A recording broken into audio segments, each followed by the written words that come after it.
अस्तित्व फैलाउँदै सारा चेतनशील जीवन जगत बिउजन्छ जागाउँदै।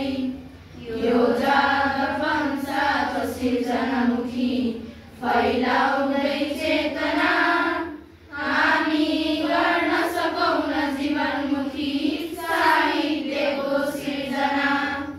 जे जस्तो छ कला खुला प्रकृतिको आधार हो सृष्टिको खाँचो पर्दछ किन्तु सन्तुलनमा हाम्रो नयाँ दृष्टिको। जस्तो जो परिदृश्य होस् प्रकृतिको यो पारदर्शी बनी सम्झाएर सिकाउन गुरु बनी आदर्शको जीवनी।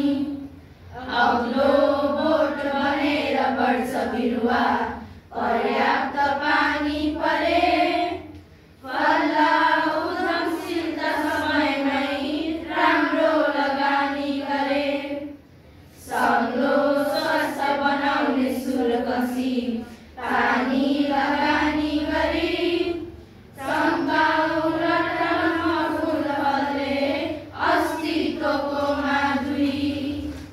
पानी बाँड्छ मडारिएर हावामा कालो बादल पाई शीतलता चराचर जगत बन्छ निकै निर्मल।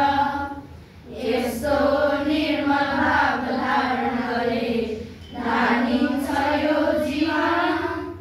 न्यानो निर्मलता र शीतलपना बढ्छोस् न जीवन।